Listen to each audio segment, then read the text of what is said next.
हम लोग श्रीमद् भागवतम के दूसरे स्कंद के 9वें अध्याय के 34वें श्लोक को देख रहे हैं और आज इसके ऊपर 7वां दिन है। ऋते अर्थम यत् प्रतीयेत न प्रतीयेत चात्मनि। ऋते अर्थम यत् प्रतीयेत न प्रतीयेत चात्मनि। तद्विद्यादात्मनो मायां यथा भासो यथा तमः। तद्विद्यादात्मनो मायां यथा भासो यथा तमः। ऋते अर्थम यत् प्रतीयेत न प्रतीयेत चात्मनि। ऋते अर्थम यत् प्रतीयेत न प्रतीयेत चात्मनि। तद्विद्यादात्मनो मायां यथा भासो यथा तमः। तद्विद्यादात्मनो मायां यथा भासो यथा तमः। ऋते अर्थम यत् प्रतीयेत न प्रतीयेत चात्मनि। ऋते अर्थम यत् प्रतीयेत न प्रतीयेत चात्मनि। तद्विद्यादात्मनो मायां यथा भासो यथा तमः। तद्विद्यादात्मनो मायां यथा भासो यथा तमः। ऋते अर्थम यत् प्रतीयेत न प्रतीयेत चात्मनि। ऋते अर्थम यत् प्रतीयेत न प्रतीयेत चात्मनि। तद्विद्यादात्मनो मायां यथा भासो यथा तमः। तद्विद्यादात्मनो मायां यथा भासो यथा तमः। तो हम लोग अब 67वें पेज से शुरू करते हैं। शुद्ध भक्तों को योग माया के द्वारा मोहित होने पर भी भगवान का साक्षात्कार तो होता ही है। अब हम आगे बढ़ते हैं। किंतु भक्ति मिश्र ज्ञान पंथियों की अविद्या और विद्या की निवृत्ति होने के बाद ही उन्हें परमात्मा का साक्षात्कार होता है। जो ज्ञान में भक्ति का मिश्रण कर रहे हैं, ज्ञान योग पे हैं और जानते हैं कि ज्ञान योग जब तक सिद्ध नहीं हो, जब तक भक्ति का मिश्रण नहीं करते, तो ऐसे लोगों की पहले अविद्या नष्ट होती है, फिर विद्या नष्ट होती है और फिर उनको परमात्मा का साक्षात्कार प्राप्त होता है। आपको याद है कि विद्या से अविद्या नष्ट होती है, लेकिन उनको आत्मा का ही अनुभव प्राप्त होता है, भगवान का नहीं। लेकिन जब भक्ति के द्वारा विद्या भी नष्ट हो जाती है, तब उन्हें भगवान का साक्षात्कार हो जाता है। विद्या भी माया की वृत्ति है। उसी प्रकार भगवत अवतार के समय श्री कृष्ण का प्रीति पूर्वक दर्शन करने वालों को तथा उनकी यानी श्री कृष्ण की कृपा के विषयभूत होने के कारण उनके प्रति प्रीति रहित व्यक्तियों को भी परमात्मा साक्षात्कार होता है।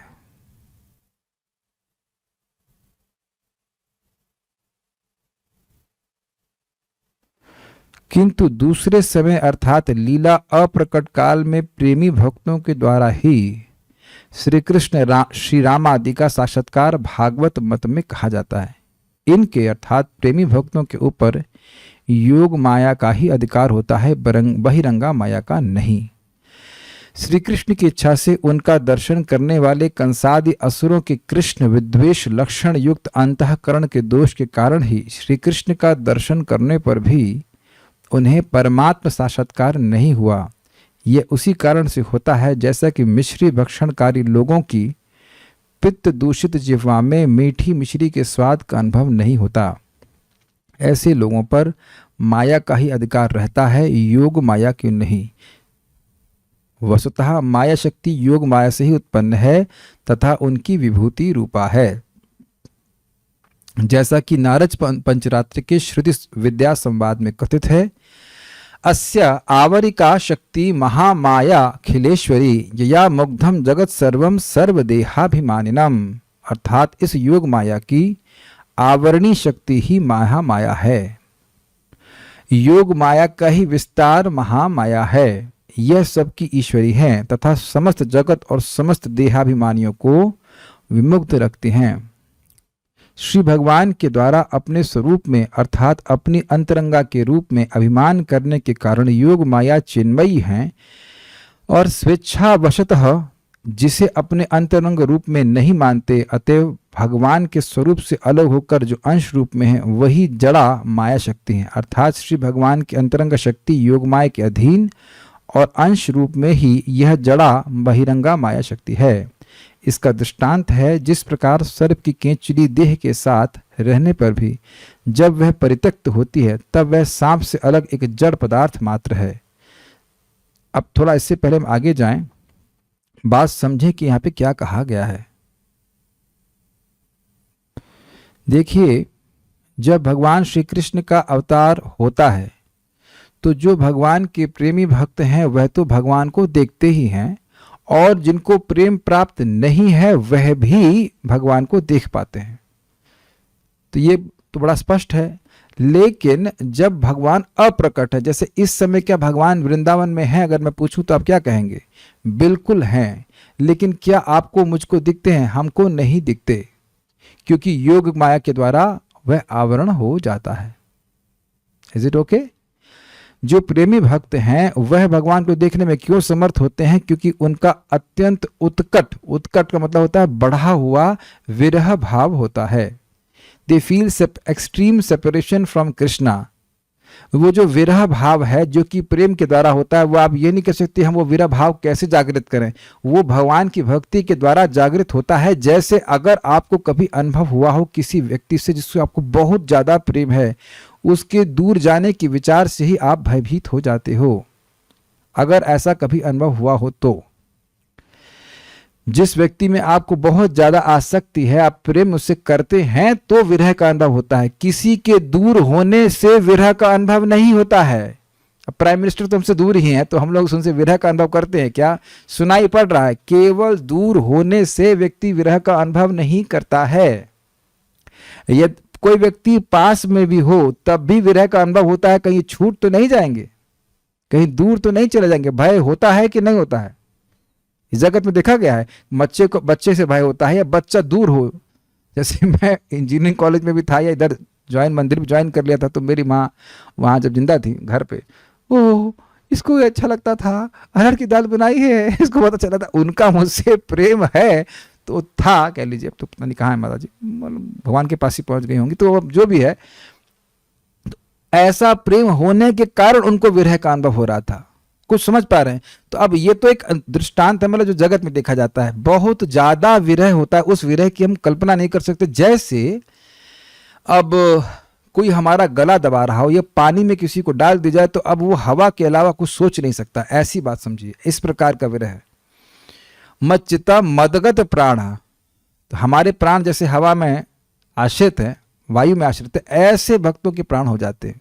वो भगवान के बिना रह नहीं पाते। तो जो विरह के भाव है, विरह की जो भावना है, वह उस योग माया की कवरिंग को, बैरियर समझ, उसको तोड़ देती है। जैसे एक बांध है, तो उस बांध के पीछे पानी का बहुत प्रेशर होता है, तो बांध को तोड़ देता है। समझ रहे बात? तो ये विरह के भाव का अत्यंत उत्कट बढ़ा हुआ भाव ही भगवान की योग माया को, आवरण को छोड़ देता है और भगवान को, लीला को उनके हृदय में प्रस्तुत कर देता है। ये विज्ञान समझ रहे हैं?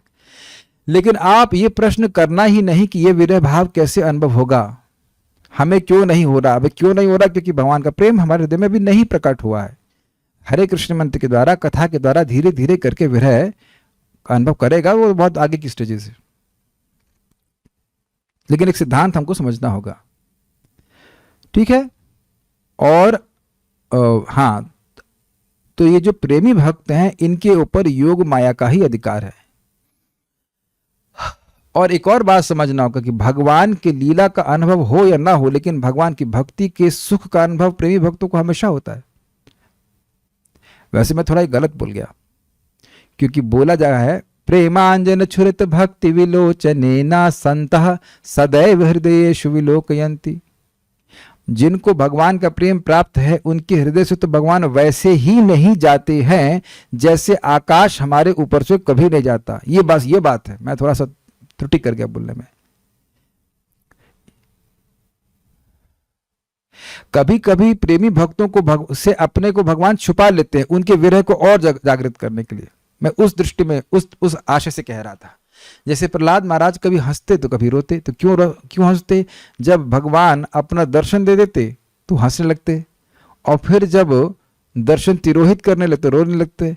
तो भगवान फिर आ जाते, कहते अरे तुम इतना में ही रोने लगा, फिर हंसने लग जाते।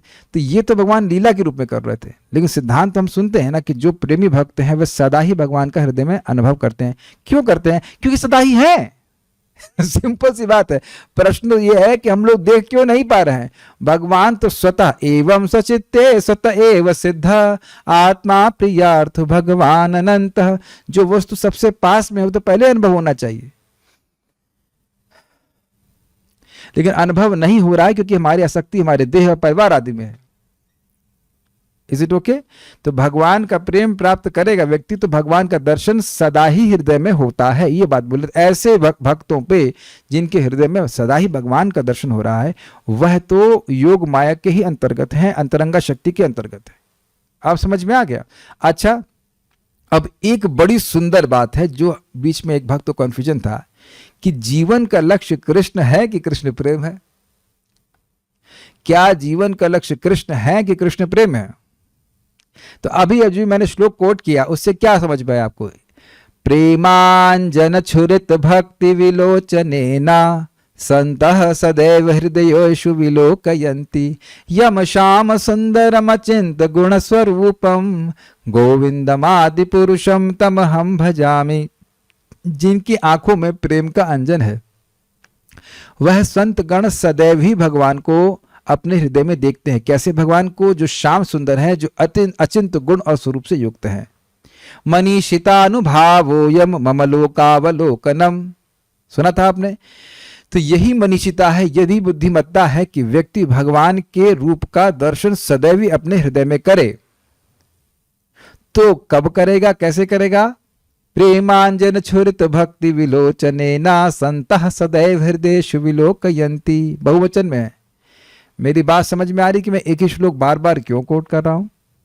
जीवन का लक्ष्य, हमारी साधना का लक्ष्य है भाव भक्ति। भाव भक्ति आगे जाकर के प्रेम भक्ति में परिणत हो जाती है, पीछे बैक ट्रैक होने का मतलब नहीं है। तो जिस व्यक्ति को प्रेम प्राप्त है उसको भगवान का दर्शन कब कब होता है? आप बताएं, आप माइक में बताइए कि भगवान का दर्शन उसे कब मिलता है? जिसको प्रेम प्राप्त हो जाता है उसे भगवान का दर्शन कब मिलता है? प्रेम प्राप्त होता है तो सदैव ही भगवान का Got दर्शन it? करता तो है। भगवान तो प्राप्त हो गए ना। तो लक्ष्य क्या है? भगवान के प्रेम की प्राप्ति करना। भगवान तो हृदय में ही है, भगवान है कहां नहीं है ये बता दीजिए आप। देखने का सामर्थ्य हमारा नहीं है, तो देखने का सामर्थ्य जुटाना चाहिए। जो वस्तु हर जगह है वो नहीं दिख रही है, तो वह हमारे लिए जो प्राप्तव्य है, जो साध्य है, वो ये है कि देखने का सामर्थ्य मिल जाए, बाकी तो वो हर जगह है। कुछ कठिन हो रहा है? हम लोग सोचे हैं, समझ रहे हैं कि कृष्ण की प्राप्ति करना है, तो कृष्ण की प्राप्ति तो बड़ी आसान है, प्रेम होना चाहिए आपके पास, सिंपल सी बात है। तो प्रेम का अंजन, प्रेम ही जीवन का लक्ष्य है, ये कहा जा रहा है। अब इसका बड़ा सुंदर आशय है। अब सेकंड पार्ट जो बताया गया उसे समझने का प्रयास करें। श्री कृष्ण की इच्छा से उनका दर्शन करने वाले कंसादि असुरों के कृष्ण विद्वेष लक्षण युक्त अंतःकरण के दोष के कारण ही श्री कृष्ण का दर्शन करने पर भी उन्हें परमात्म साक्षात्कार नहीं हुआ। ये बहुत सुंदर बात है। कंस के हृदय में भगवान के, कंस और अन्य असुरों के हृदय में भगवान के प्रति एनवी, विद्वेष था। उसे भगवान पसंद नहीं थे। इस कारण से जो भगवान का सहज माधुर्य है वह अनुभव नहीं कर पा रहा था। भगवान की इच्छा से यही बात हम गीता में सुनते हैं, नाहम प्रकाशः सर्वस्य योग माया समावृतः। जैसे मिश्री से उसकी मिठास को आप अलग नहीं कर सकते हैं, लेकिन हमारी जीभ से जॉइंडिस के कारण मीठा अनुभव करने की क्षमता अलग हो जाती है। बहुत स्पष्ट है। इसके लिए मीठे को आप दोष नहीं दे सकते। गलती अगर या दोष कहीं है तो वो हम में ही है।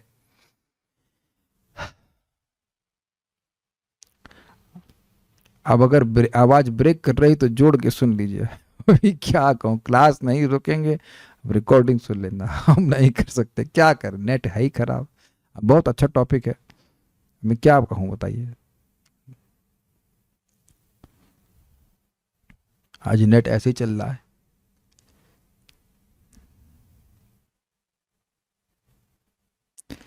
तो जब हम लोग हरे कृष्ण मंत्र जप करते हैं और हमें वैसा सुख नहीं मिलता जिसका वर्णन हम भक्ति शास्त्रों में करते हैं, सुनते हैं, क्षमा कीजिए, सुनते हैं, तो हम लोगों को अश्रद्धा नहीं करनी चाहिए कि नाम काम नहीं करता। हम एक नंबर के बेवकूफ होंगे अगर ये बात सोचें। हम बहुत कठोर बोल रहे हैं, क्योंकि इस प्रकार से भक्त लोग सोच करके भक्ति के प्रोसेस को छोड़ते हैं, छोड़ देते हैं, छोड़ते आए हैं, छोड़ रहे हैं, छोड़ेंगे भी। जो शास्त्र श्रवण नहीं करते, शास्त्र एकदम सत्य कह रहा है कि नाम असीमित सुख से युक्त है। क्या सब जोड़ जोड़ के सुन पा रहे हैं? ठीक है, समझ में आ रहा है?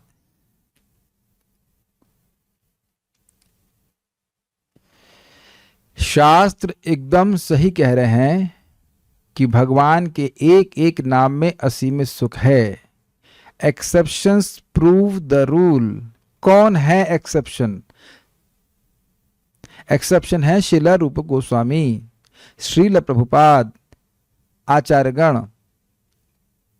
उन्होंने अनुभव किया है नाम के सुख को। भक्ति विनोद ठाकुर और अन्य सभी आचार्यगण, उन सब ने नाम के सुख का अनुभव करके अपनी अनुभूति को शास्त्रों में रखा है। क्या इस बात को आप स्पष्टतः समझ रहे हैं? और उनकी बात को समझ करके, स्वीकार करके व्यक्ति को चलना चाहिए, यह समझते हुए कि हमारे अनुभव की कोई वैल्यू नहीं है। इस समय जो हमारा अनुभव हो रहा है, वो जो अनुभव है वो परवर्टेड अनुभव है। वह जैसा अनुभव होना चाहिए वैसा अनुभव नहीं है जो हमारी इंद्रिय दे रही है, जड़ इंद्रियां हैं। स्पष्ट समझ में आ रहा है? एकदम इस बात में कन्विंस हो जाना चाहिए, मैं आत्मा हूं और मैं असीमित आनंद का सुख अनुभव करने की क्षमता से युक्त हूं। उस क्षमता को अविद्या ने, महामाया ने ढक दिया है। जैसे भगवान अपने स्वरूप के आनंद को असुरों से ढक लेते हैं, उसी प्रकार से भगवान का नाम भी अपने आनंद को, अपने स्वरूप के, अपने जो सुख है उसको उन लोगों से ढक लेता है जो नाम अपराध करते हैं या जो भगवान के भक्त नहीं हैं। तो अब अगर हमसे नाम अपराध हुए हैं या हो रहे हैं, तब हमें क्या करना चाहिए?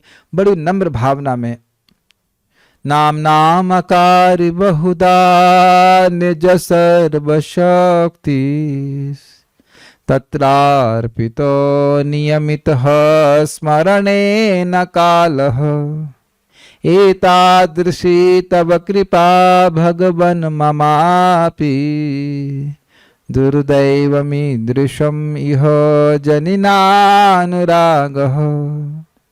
कि हे भगवान, आपने अपने नामों में अपनी सारी शक्तियां रखी हैं, लेकिन मेरा कितना दुर्दैव है, मेरा दुर्दैव है, मेरा अभाग्य है कि मैं अपराध करता हूं। इस कारण से मेरा आपके चरणों में अनुराग नहीं है। क्या प्रमाण है कि लोगों की अविद्या है? हरे कृष्णा बोलिए।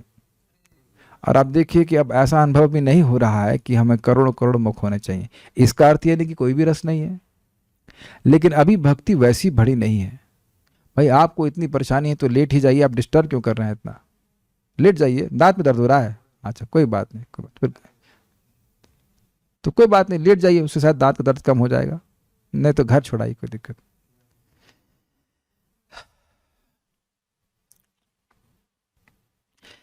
तो ये विज्ञान हमें समझ में आना चाहिए कि जैसे एक असुर को, असुर के भगवान सामने भी हो तब भी उसको सुख नहीं मिलेगा।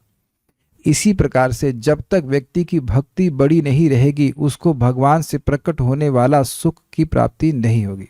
अब इसमें व्यक्ति को घबराना नहीं चाहिए। अच्छा भाई, स्वाभाविक सी बात है, अनादिकाल से मैं भगवान से बहिर्मुख हूँ, वो कार्य मैंने किए हैं जिसके द्वारा भगवान अप्रसन्न हो, तो ये मेरे अपराध तो मेरे सर पर हैं, लेकिन अब मैं ठीक होने का प्रयास कर रहा हूँ। जैसे मैं फॉर एग्जाम्पल दे चुका हूँ, मान लीजिए किसी को फैटी लिवर डायग्नोस होता है या जॉइंटिस या जो भी, तो मेरे ही दूषित भोजन करने के कारण मैं इस बीमारी में हूं। कोसने की बात नहीं है, मैं भगवान का अंश हूं, लेकिन मेरे ही गलत कार्यों के कारण, भोग के कार्यों के कारण मैं अविद्या से ग्रसित हूं। एक ऐसे कहते हैं रियलिटी चेक, रियलिटी एनालिसिस। अब भगवान का नाम मैं ले रहा हूं, इसी नाम से मेरे अपराध नष्ट होंगे। सूदित आश्रित जनार्तिराशये रम्य चिदगण सुख स्वरूपिणी नाम गोकुल महोत्सवाय ते कृष्ण पूर्ण वपुषे नमो नमः। सूदित सूदन करना, मधुसूदन, मधु को मारने वाले, मधु नामक दैत्य को मारने वाले। सूदित जन आरती राशये, जो उनके शरणागत जन हैं उनकी आरती की राशि यानी कि आरती समूह को, दुख समूह का सूदित, सूदन करने वाले। तो यहां पे आरती का अर्थ है नाम अपराध भी। सूदित आश्रित जनार्ती राशित, अपने आश्रित जनों की, अपने शरणागत जनों के आरती, अपने उनके अपराधों को भी, अपराधों की राशि को भी नाश करते हैं भगवान का नाम।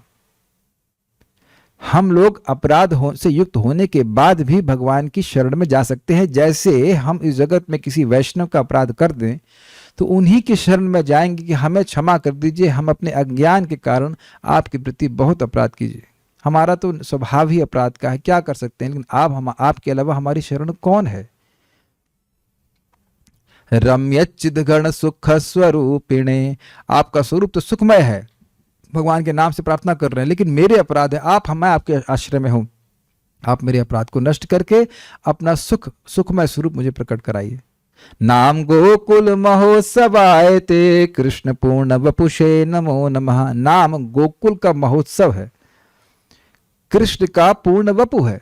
तो यानी कि वस्तुतः अगर हम भक्ति में आगे बढ़े हो तो हरे कृष्णा मतलब कृष्ण की उपस्थिति।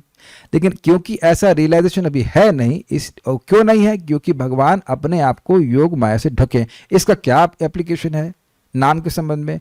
हम केवल अपने प्रयास मात्र से भगवान के इस आवरण, भगवान को नहीं बोल सकते कि अपने आवरण को आप कल हटा दीजिए। हमारा कर्तव्य है कि नम्र भाव से, शरणागत भाव से भगवान की सेवा करते ही रहें।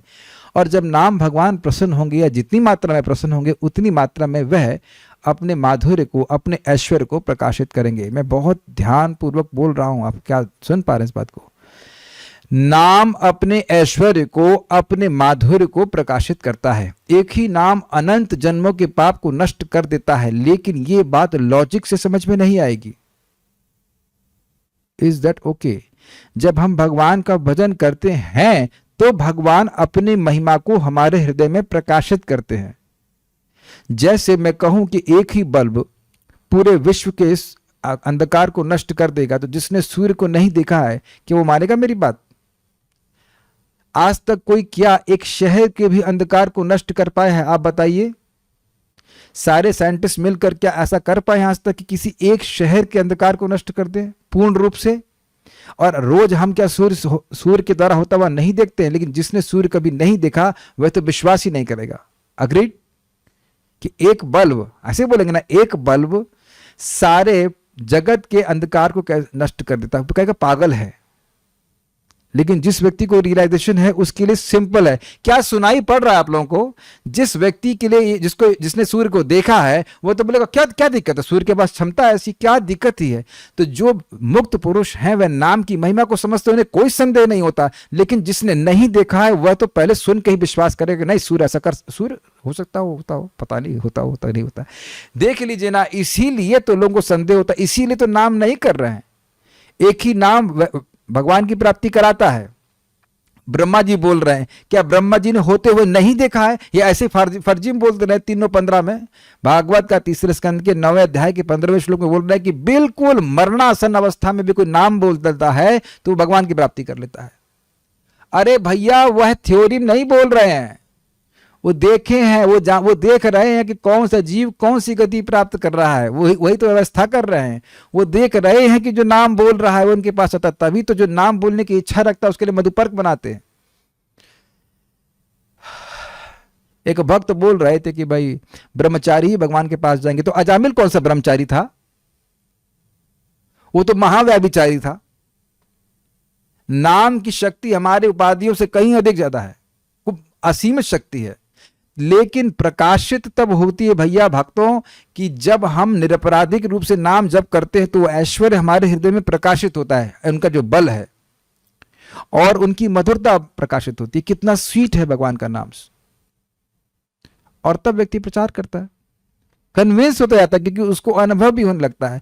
इसलिए बड़ी दृढ़ता से भगवान का नाम उच्चारण करना है, दृढ़ता पूर्वक। ये एक दिन में नहीं होगा, नहीं होगा, नहीं होगा, नहीं होगा, नहीं होगा, नहीं होगा। मैं इसीलिए बार बार भक्तों से अनुरोध करता हूं कि आप नाम का वह व्रत लें जो आप जिंदगी भर कर सकें। ऐसा व्रत ना लें और अपने को प्रेशर में ना रखें जो आप कर ही नहीं पाओ। कल से हम 64 माला करेंगे और परसों से बंद। समझ में आ रहा है? एक माता जी हमको मैसेज फोन करी, पुरुषोत्तम मास में 64 माला किया और अब कितनी कर रही है? 2।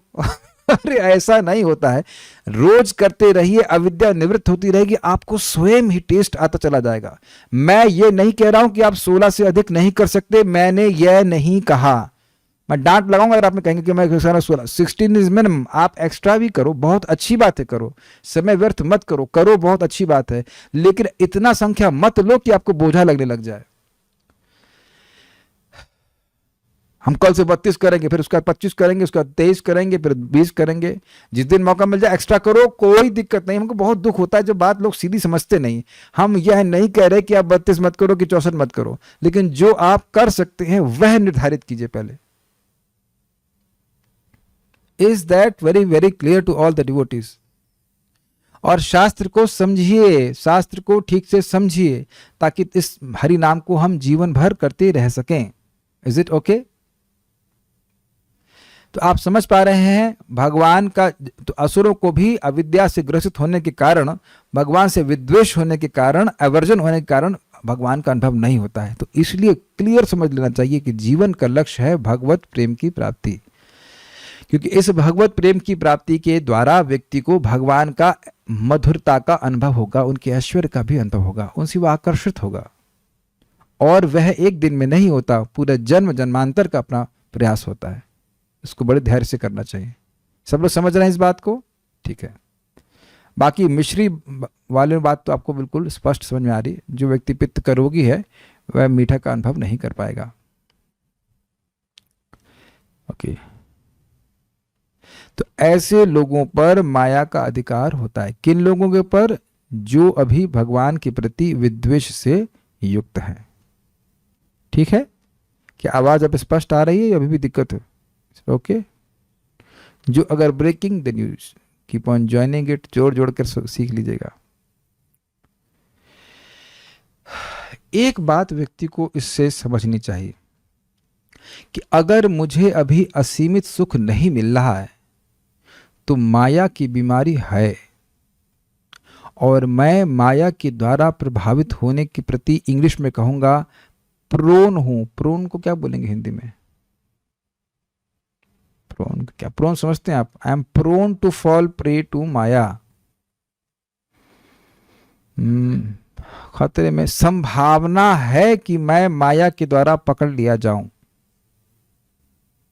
इसलिए व्यक्ति को सतर्क रहना चाहिए, भक्तों की संगत में रहना चाहिए। दूसरा पॉइंट कि माया के क्षेत्र में हूं तो संभावना है कि माया मुझे कभी कभी पकड़ ले,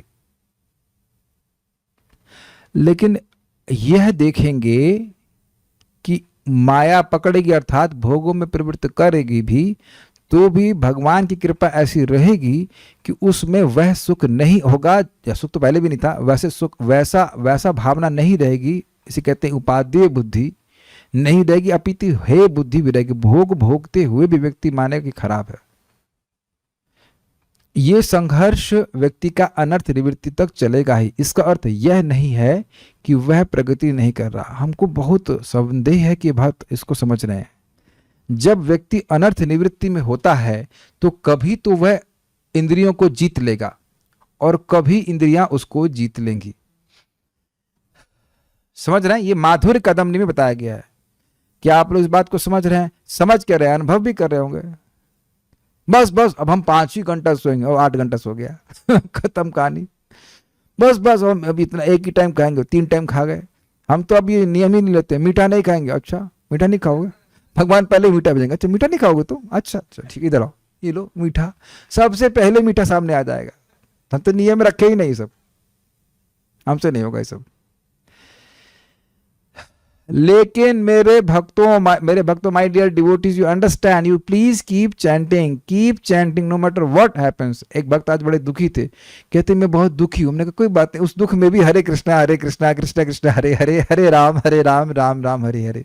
सुखे दुखे भूली ना को, वदन हरि नाम को रे। सुख और दुख में भूलो मत, भगवान का नाम उच्चारण करते रहो। लेकिन ये तभी होगा जो भक्त संगति में होंगे, नहीं तो नहीं करेंगे। ओके, तो अब जब आप भाव भक्ति के स्तर पर पहुंच गए, तब आप माया से पूरी तरह से पार हो जाओगे। तब तक तो खतरे में ही हैं और बचे रहिए। वैसे तो देखिए, अनर्थ निवृत्ति हो जाने के बाद निष्ठा के स्तर पर भी विक्षेप का अभाव होता है। विक्षेप होता नहीं, कि संभावना बनी रहती है, बस संभावना है, लेकिन आदमी भक्ति छोड़ता नहीं है। ठीक है, ओके। अब एक प्रश्न आया था कल कि 10वें स्कंद में लिखा है, भगवान ने योग माया को आदेश दिया कि आप गर्भ संकर्षण भगवान को, जो कि देवकी के गर्भ में है, उनसे निकाल करके आप उन्हें रोहिणी माता के गर्भ में स्थानांतरित करिए। अब मुझे लगता है कि और नेट स्लो चल रहा है, कि आप लोग को आवाज अभी भी आ रही है? आ रही है, ठीक है। तो माता तो योग माया कहेंगी कैसे होगा, हम कैसे करेंगे, भगवान कैसे खींचेंगे? संकर्षण भगवान तो बलराम जी हैं। तो भगवान ने कहा आप मेरे अनुग्रह से कर पाओगे। तो फिर लाभ क्या होगा? तो कहने की आप इस जगत में विभिन्न रूपों के द्वारा पूजित होंगी, जैसे कि दुर्गा देवी, माया इत्यादि इत्यादि। तो अब व्यक्ति प्रश्न कर रहे थे कि वो योग माया है दुर्गा देवी की महामाया? अब आपके प्रश्न का उत्तर हो गया। योग माया का ही बाह्य स्वभाव, जड़ स्वभाव कह लीजिए, उसको महामाया कहा जा रहा है।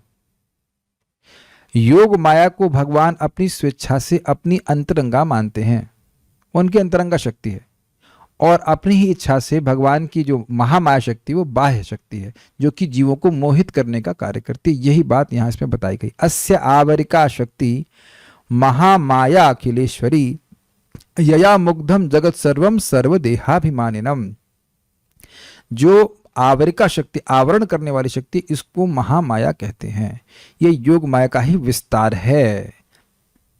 अब यहां अगर आपको और अजीब सा लग रहा है तो आपको और अजीब लगवाने के लिए कुछ बताता हूं। एक ब्राह्मण था जो कि दुर्गा देवी की पूजा कर रहा था। बृहद भागवतम में तो वर्णन आता है। और गोलोक में श्रीमती राधा रानी यह कहती हैं गोप कुमार से कि ये ब्राह्मण मेरी पूजा कर रहा है, क्योंकि जितनी भी शक्तियां हैं वह किसकी विस्तार है? श्रीमती राधा रानी की। तो इसको जाकर तुम कृष्ण की कृपा दो। तो गोप कुमार गोलोक से आकर उस व्यक्ति को कृष्ण मंत्र देते हैं। इससे यह तो बड़ा आप लोग स्पष्ट समझ में आ रहे होगा कि जो जो भक्त भगवान के नाम को प्राप्त किया है, उन पर विशेष रूप से भगवान की कृपा की गई है, तभी उन्हें हरे कृष्ण मंत्र प्राप्त हुआ है। काश इस बात को हम सब लोग जल्दी से जल्दी समझ पाते। It seems all very normal to us. हम लोग को बहुत सिंपल लगता है कि हाँ, तो हरे कृष्ण मंत्र मिल गया।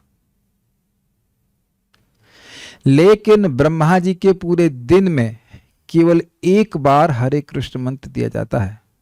अन्य कलयुगों में गौर नारायण आते हैं, वह विष्णु लोक यानी वैकुंठ जाने का मंत्र देते हैं। भक्तों से हमने इस प्रकार से सुना है। जो मैं सुना हूं भक्ति ठाकुर जी की राइटिंग से आता है।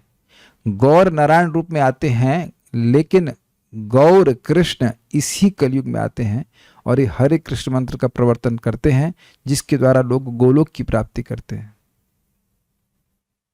ब्रह्मा जी के दिन में केवल एक बार भगवान कृष्ण आते हैं, गोलोक विहारी कृष्ण, और चैतन्य महाप्रभु भी उसी अकंपनिंग कलयुग में आते हैं।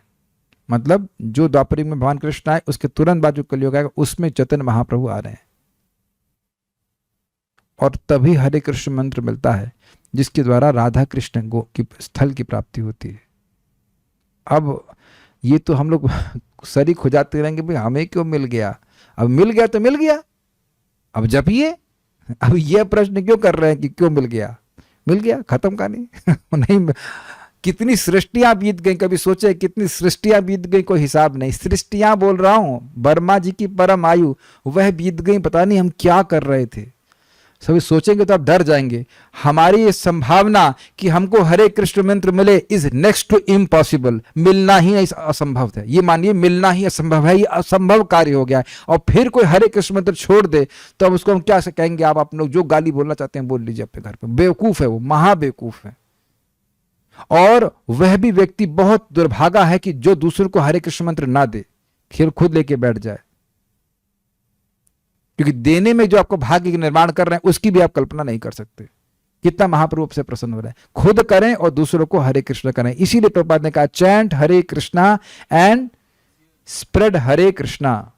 ये है हमारे जीवन का उद्देश्य, इसीलिए जी रहे हैं, बाकी तो जीना ही व्यर्थ है। जी ही क्यों रहे हैं, कोई जरूरत ही नहीं जीने की, useless life. Chant Hare Krishna, spread Hare Krishna, then we are real devotees. Only spread Hare Krishna नहीं, चैंट हरे कृष्णा, स्प्रेड हरे कृष्णा।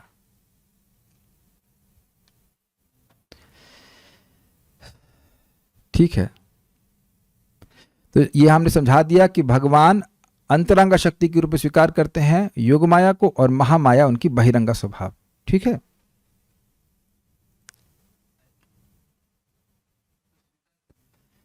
और उसका दृष्टांत दिया जा रहा है कि सर्प की केचुली को सर्प त्याग देता है तो केचुली दूर ही रहती है। वो है सर्प की ही, लेकिन सर्प से दूर रहती है। श्रुति कहती है,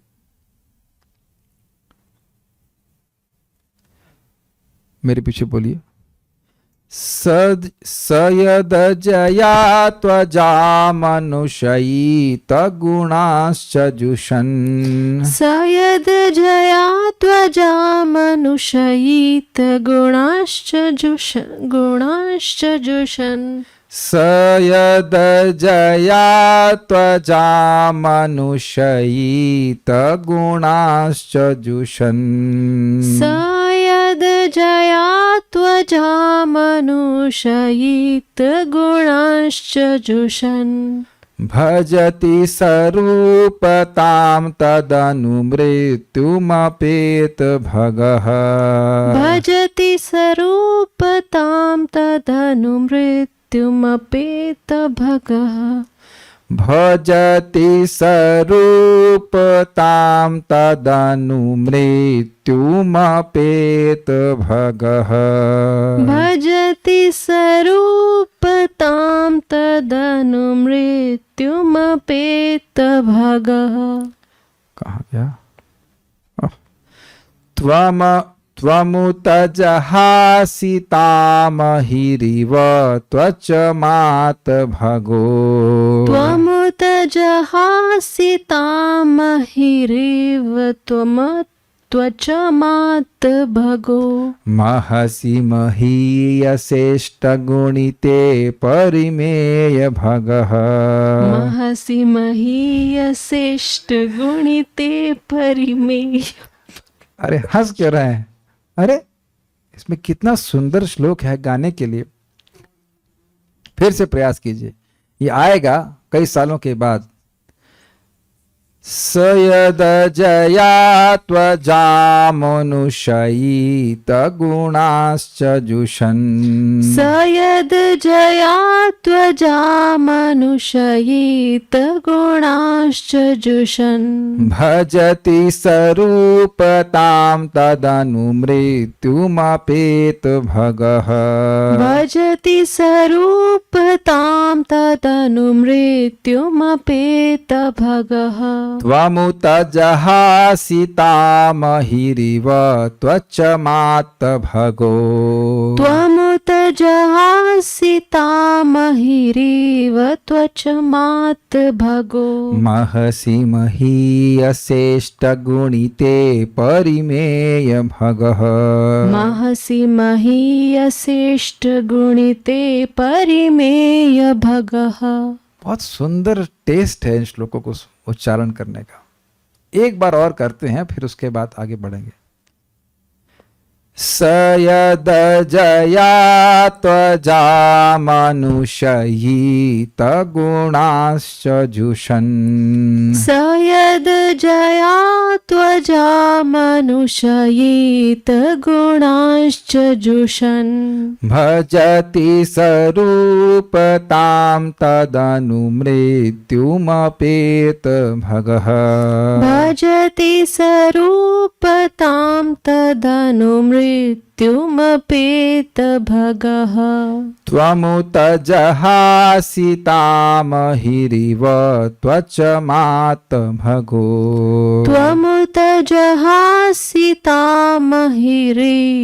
त्वचमात् भगो रिव है त्वमुत जहासितामहिरिव त्वचमात् भगो त्वमुत जहासितामहिरिव त्वचमात् भगो महसि महीयसेष्टगुणिते परिमेय भगः महसि महीयसेष्टगुणिते परिमेय भगः श्रीमद् भागवतम दशम स्कंद 87.38। मोहिनी प्रकृति सूक्ष्म जीव को उसका आलिंगन करने के लिए आकृष्ट करती। आओ आजा मिल आजा मिल आओ, क्या कहते हैं, लिप्टन की चाय आलिंगन किया जाए। और फलस्वरूप जीव उसके गुणों से बने रूप धारण करता है। कुछ समझ में आ रहा है? कितना सुंदर शब्द है। गलवाइयां बोलते हैं, गलवाइयां करना कहता है, एकदम माया ने से आलिंगन किया हुआ है। और इस कारण से हम लोग यह मान रहे हैं कि हम यह देह हैं, ये जो हड्डी फड्डी अंदर भरी हुई ये हैं। बाद में यह अपने सारे आध्यात्मिक गुण खो देता है, जैसे कि समय हम बिल्कुल भूल गए हैं कि हम लोग ज्ञानानंद स्वरूप हैं। एकदम याद नहीं ना। और उसे बारंबार मृत्यु भोगनी पड़ती है। क्यों? क्योंकि वह भोग की भीख मांगता है। मुझे भोग दे दो, मुझे भोग दे दो। तो यही भीख मांगने के लिए उसे एक और देह दे दिया था, जिसमें फिर वह भीख मांगे। इस जगत का बहुत बड़ा धनवान व्यक्ति भी भोगों की ही भीख मांग रहा होता है। जी, महामाया ऐसा करती है, हमारे ज्ञान और आनंद स्वरूप को तिरोहित कर देती है, भुला देती है। किंतु आप भौतिक शक्ति से अपने को उसी तरह बचाते रहते हैं जिस तरह सर्प पुरानी केचुल त्यागता है। देखिए, शब्दों को ठीक समझिएगा। बचाते रहते हैं, ऐसा नहीं कि भगवान बच रहे हो, भाग रहे हो, अरे भैया माया आ गई, बचो बचो। बचाते रहने का मतलब है दूर से ही त्याग देते हैं। जैसे केचुली को सर्प त्यागने के बाद दिखता भी नहीं, लेकिन एक इंटरेस्टिंग है, केचुली का आकार सर्प के आकार जैसा दिखता है ना। केचुली समझते हैं, the skin of the snake, लेकिन वह सर्प से बिल्कुल पृथक है, बिल्कुल अलग है। उस अर्थ में वो उसका बहिरंग है। स्पष्ट समझ में आ गया? बहिरंग है ना, बाह्य अंग। अब इसी को हम पहले भी समझाए थे कि जो असुर है वह यद्यपि मानते हैं कि मैं कृष्ण को देख रहा हूं, लेकिन उनके और कृष्ण के बीच में एक माया का आवरण होता है, जिसके कारण वह भगवान को नहीं देख पाते, भगवान की मधुरता और ऐश्वर्य को अनुभव नहीं कर पाते। जैसे सर्प और हमारे बीच में एक ट्रांसपेरेंट केचुली रूपी आवरण है। क्लियर? तो जो लोग स्पेशली मायावादी हैं, प्रभुपाद समझाते हैं, पहली बात तो भगवान का नाम लेते नहीं, और अगर कदाचित लेते भी हैं तो वह क्योंकि इस अपराध से युक्त है कि भगवान का नाम माया है, इसलिए नाम लेने के बाद भी उनको यह अनुभूति कभी नहीं होगी कि नाम भगवान से अभिन्न है, नाम भगवान से अभिन्न जब तक कि वह इस अपराध से मुक्त नहीं होते। हमको आज कोई व्यक्ति मिले, जो डॉक्टर साहब आए थे, वो बात कर रहे थे, तो उन्होंने कहा कि कोई और भी व्यक्ति हैं जो कि राम राम बोलते थे लेकिन किसी और मिशन से जुड़े हैं। समझ गया मैं कौन से मिशन में जोड़ रहा हूं। तो कहते हमें तो हम नहीं देख रहे कि उनको इस प्रकार से लाभ हुआ। हमने कहा इसलिए लाभ नहीं हुआ क्योंकि वह यह मान रहे हैं कि भगवान निराकार हैं। भगवान निराकार हैं और उनका नाम और उनका रूप तो माया का प्रोडक्ट है। तो जब ऐसा अपराध करेगा तो नाम भगवान अप्रसन्न होने के कारण अपने महिमा को, अपने लाभ को उस जापक से वंचित कर देंगे। ये बहुत ज्यादा महत्वपूर्ण बात है, आप समझें इस बात को। भगवान का नाम स्वयं भगवान है, पूरी तरह से स्पिरिचुअल है, नित्य मुक्त, पूर्ण शुद्ध नित्य मुक्त अभिन्नत्व नाम नामिना, नाम नामी से अभिन्न है। सिद्धांत सीखें इस बात को, और पूर्णतः नित्य मुक्त है, स्पिरिचुअल है। ठीक है, मैं अब थोड़ा इस बात को, यहाँ पे आप पे बात आ रही है तो मैं थोड़ा हरिनाम चिंतामणि से आपको समझाने की कुछ बात करूंगा, प्रयास करूंगा। देखिए, दो प्रकार के नामाभास हैं, एक होता है प्रतिबिंब नामाभास और एक होता है छाया नामाभास। तो छाया नामाभास क्या है? देखिए, सूर्य है और बादल है, और बादल के इधर हम लोग हैं, लेकिन बादल के ऊपर सूर्य है। सूर्य है कि नहीं है? है। बादल हटते ही आपको क्या दिखेगा? सूर्य दिखेगा। तो हमारे हृदय में अनर्थों का बादल होने के कारण नाम रूपी सूर्य का पूर्ण प्रकाश हमारे हृदय में नहीं प्रकट होता। इसे कह रहे हैं नामाभास। कौन सा नामाभास है? श्रद्धा नामाभास, छाया नामाभास। लेकिन भक्त को श्रद्धा है कि इस बादल के परे सूर्य है। क्या आप लोगों ने ऐसा कभी अनुभव नहीं किया? सुबह सुबह आप देखेंगे कि आप सूर्य का दर्शन करने जाएं तो कदाचित बादल रहते हैं तो सूर्य नहीं दिखाई पड़ता, लेकिन आपका पूर्ण विश्वास है कि इसके पीछे सूर्य है। लेकिन जो मायावादी हैं वह भगवान के नाम को माया मानते हैं। तो उनकी स्थिति क्या है? प्रतिबिंब नामाभास, मतलब सूर्य की रिफ्लेक्शन जब कहीं जल में पड़ रहा है तो वहां पे सूर्य है ही नहीं, वो सूर्य का रिफ्लेक्शन मात्र है जिसकी अनुभूति वो कर रहे हैं। आप समझ पा रहे हैं दोनों बातों को? तो वो उनके जो गलत सिद्धांत स्वीकार किए हुए हैं कि भगवान का नाम माया है, इसी कारण से वह कभी भगवान की अनुभूति नहीं कर पाएंगे। वो कभी अनुभव नहीं कर सकते कि भगवान का नाम भगवान से अभिन्न है, जब तक वह भक्तों की संगत में आकर के सही सिद्धांत को नहीं स्वीकार करते। तो इसे बातें मैं क्यों कह रहा हूं? भगवान का नाम भी भगवान है, और उन वह प्रसन्न होते हैं तो अपनी पूर्ण कृपा, अपनी पूर्ण मधुरता, अपने पूर्ण ऐश्वर्य को प्रकाशित करेंगे। इसलिए सिद्धांत सीखना बहुत आवश्यक है अगर हम निरपराधिक जप करना चाहते हैं। Is that okay? बात बहुत सारी आ रही थी, हम यह बात बोली दी कि कैसे भगवान ही अपनी माया को से कंट्रोल करते हैं और भगवान की बहिरंगा माया पूरी तरह से दूर रहती है उनसे। तो बातें भी इसमें आ ही गई। आप 8 सिद्धियों से, योग सिद्धियों से महिमा युक्त स्वामी हैं और असीम ऐश्वर्य का भोग करते हैं। ये माया कैसी है? ये माया 3 प्रकार की है, प्रधान, अविद्या और विद्या। अब ये बड़ा स्पष्ट आसान है, समझ आएगा। जायंती उपाख्यान में प्रधान का लक्षण इस प्रकार वर्णित है। प्रधान के द्वारा ही उपाधियां सृष्ट होती हैं और यह सब सत्य है। उपाधियां क्या है? ये देह है। ये है देह, मतलब ये स्थूल देह और सूक्ष्म देह। मन बुद्धि अहंकार भी हैं, ऐसा नहीं कि हम खाली सोच रहे हैं कि ये है। ये पृथ्वी जल वायु अग्नि से बना हुआ शरीर भी है, ऐसा नहीं कि हम ये सोच रहे हैं कि ये, हम खाली सोच मात्र है कि ये है। ये वास्तविक रूप से है, ये है, ये है। तो ये प्रधान से आता है, ठीक। लेकिन हमारी ये भावना कि मैं ये देह हूं, ये असत्य है और ये विद्या अविद्या का कार्य है। और अविद्या द्वारा जीव के अध्यास या विवर्त बुद्धि एक वस्तु को दूसरी वस्तु समझने की सृष्टि होती है, जो मिथ्या ही है। ये समझ में आया? देह है, लेकिन जो ये भावना है कि मैं यह देह हूं, ये मिथ्या है। मैं यह देह नहीं हूं, देह है और मैं आत्मा के रूप में हूं, लेकिन आत्मा देह नहीं है। अध्यास का मतलब क्या होता है? जैसे अंधकार में सर्प की जगह, रस्सी की जगह सर्प का अध्यास होता है, सर्प की प्रतीति होती। सर्प नहीं है, लेकिन व्यक्ति मान रहा है कि वह रस्सी ही सर्प है। रस्सी है, रस्सी ही नहीं हो तो सर्प की अनुभूति नहीं होगी, सॉरी, सर्प की प्रतीति नहीं होगी, अनुभूति नहीं, प्रतीति नहीं होगी, परसेप्शन। समझ रहे हैं? रस्सी है, लेकिन रस्सी सर्प के रूप में प्रकट हो रही है या प्रतीति हो रही है, ऐसा परसीव कर रहा है व्यक्ति, अज्ञान के कारण, अंधकार के कारण। जब अंधकार नष्ट हो जाएगा तो उसे दिख जाएगा कि अरे यहां तो रस्सी थी, यहां तो सर्प था ही नहीं। स्पष्ट है? तो अविद्या के कारण, अंधकार के कारण जीव यह मान रहा है कि उसका वह यह देह है।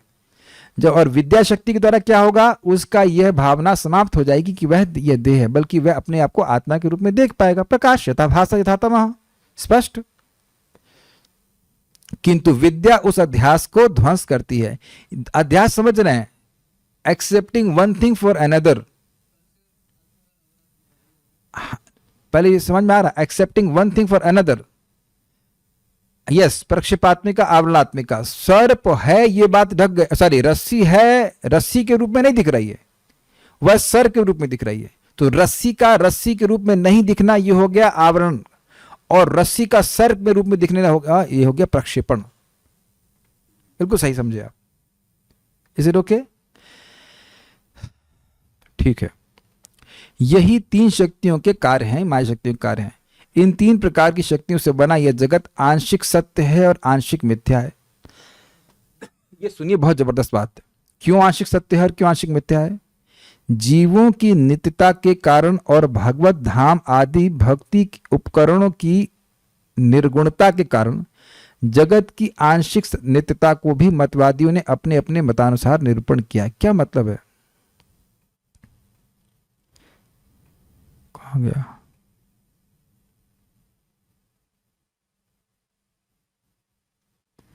जीव इस जगत में हैं।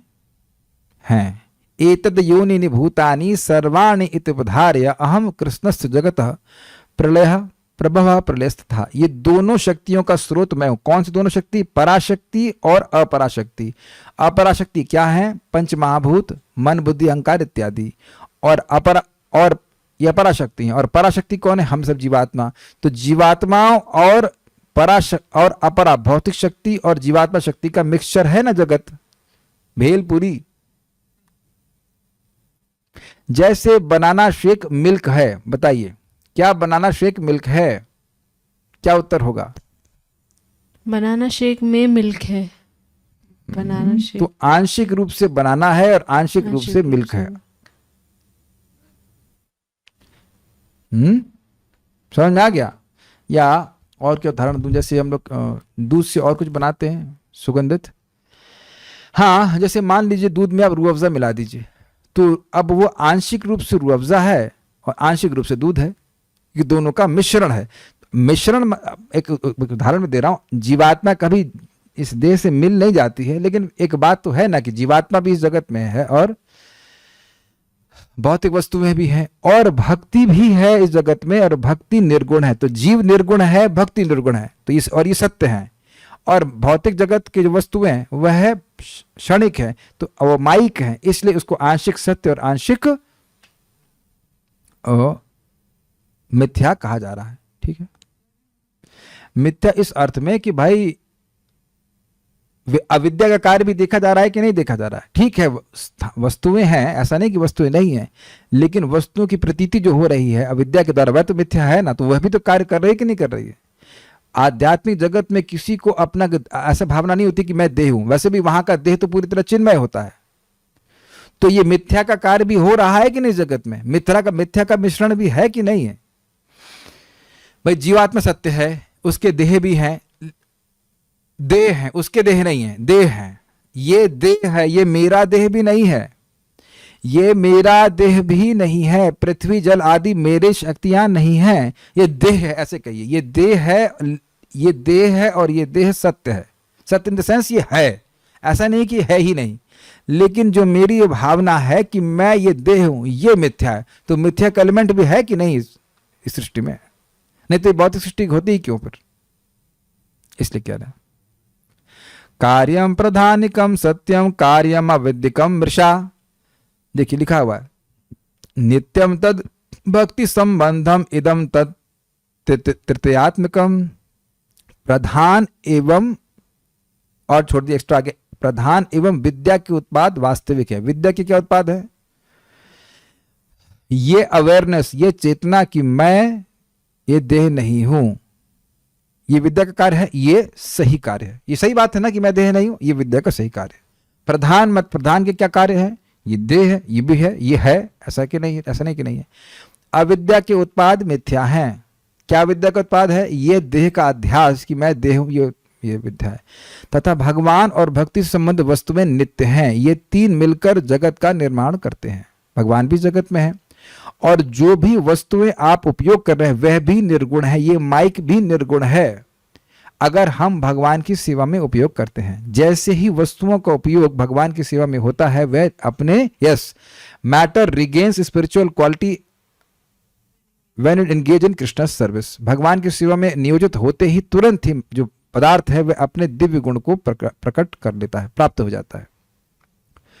प्राधानिकः स्युर्देहि तद्धर्म वा विद्यकः पुनः जीवेषु तत्संबंधो भक्ति चे निर्गुणाश्च।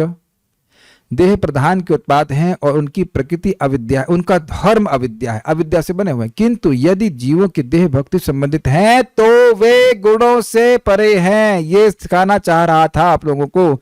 जैसे ही आप जीभ से बोलते हो हरे कृष्णा कृष्णा कृष्णा हरे हरे, हरे राम राम राम हरे हरे, ये दिव्य हो जाती है। जैसे ही मन से भगवान के बारे में सोचते हैं वह दिव्य हो जाता है। भगवान को भोग अर्पित करते हैं वो प्रसाद दिव्य हो जाता है।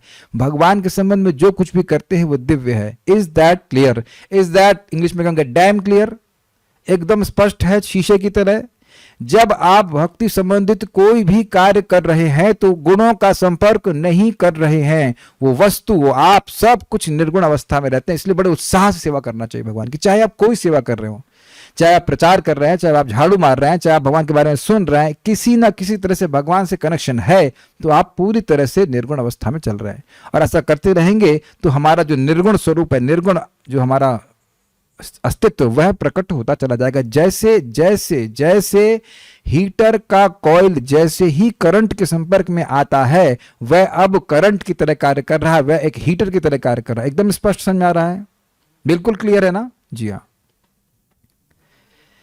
जीव चिज्जीव माया नित्यः स्युः त्रिस्सः कृष्णस्य शक्तयः तत्वृत्तश्चाताभि सभाते का परमेश्वर। भगवान कृष्ण की तीन शक्तियां, चित शक्ति मतलब अंतरंग शक्ति योग माया, जीव शक्ति एवं माया शक्ति तथा उनके कार्य नित्य हैं। माया के कार्य भी नित्य हैं। सृष्टि पालन संहार, सृष्टि पालन संहार, सृष्टि स्थिति प्रलय साधन शक्ति रेखा, ये लगातार कार्य करते रहते हैं। प्रलय भी माया का कार्य है। अब सृष्टि नहीं हो रही है, यह भी काम है, और फिर सृष्टि हो रही है। तो माया नित्य है, आप जानते हैं।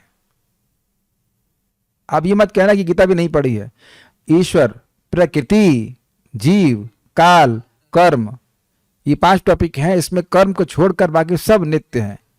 प्रकृतिकरण नहीं होता एक अलग बात है, लेकिन कार्य सब नित्य हैं। सारे जो प्रकृति हैं वो सब नित्य है। माया नित्य है। माया की सृष्टि नहीं होती है, उसकी अभिव्यक्ति होती है और अनभिव्यक्ति होती है, ठीक है, लेकिन माया हमेशा रहती है, ठीक है। वह एक भगवान इन शक्तियों द्वारा अपने ऐश्वर्य प्रकट करते हैं, माया को जागृत करा देते हैं, तो सृष्टि होती। कार्य कारण योर एक क्या शक्ति शक्तिम तो रपि एकमेवा द्वयम ब्रह्म नेह नास्ति किंचन। क्योंकि कार्य और कारण एक हैं और शक्ति का स्रोत एक है, अतः यह कहा गया है कि केवल एक ही अद्वैत तत्व जिसे ब्रह्म कहते हैं। तो जब कहते हैं कि एकमात्र ब्रह्म है और कोई कुछ नहीं, तो कहने का आशय यह है कि ब्रह्म है और उसके विस्तार है। माया ब्रह्म, जीव ब्रह्म और ब्रह्म पर ब्रह्म भगवान श्री कृष्ण। अब समझ में आया? जीव ब्रह्म भगवान की शक्ति, माया ब्रह्म जड़ शक्ति, और परब्रह्म भगवान श्री कृष्ण। ब्रह्म ही है क्योंकि भगवान की शक्ति भगवान से अलग नहीं है, लेकिन भगवान भी नहीं है। इसलिए भगवान के अलावा किसी वस्तु का अस्तित्व भी नहीं है। जैसे सूर्य का प्रकाश सर्वव्यापी है, इस दृष्टि से सूर्य सर्वव्यापी है, लेकिन सूर्य की किरणें सूर्य नहीं है। Is it not simple? है तो कई बार सुन चुके हैं। सभी जगह ब्रह्म है, अर्थात ब्रह्म की शक्ति हर जगह व्याप्त है, ये बात बोल रहे हैं। यह नहीं है कि अब सभी भगवान हैं, सब कुछ भगवान की शक्ति है, ये अर्थ है। भक्तानामेव सिद्धांतस् श्लोकीयमीरिता शीलिता भगवद भक्तस्तैरेव न किला परैहि। अरे भाई ये क्या हो रहा है? और इस जगत में वस्तुओं की कोई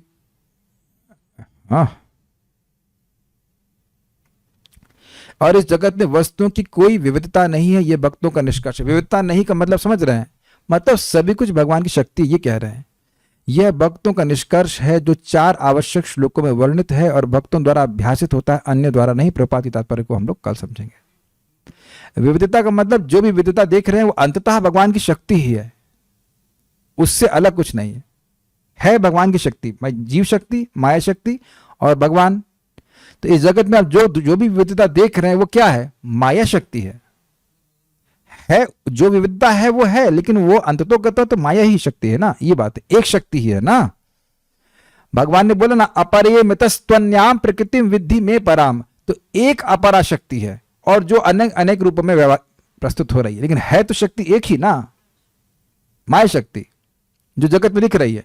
जीव शक्तियां हम सभी लोग ठीक है इंडिविजुअल हैं, लेकिन है तो एक जीव शक्ति ही ना।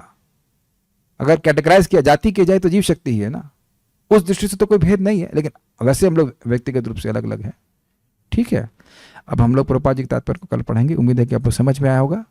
Stop here. श्रीमद् भागवतम की जय, श्रील प्रभुपाद की जय, निताई गौर प्रेमानंदे।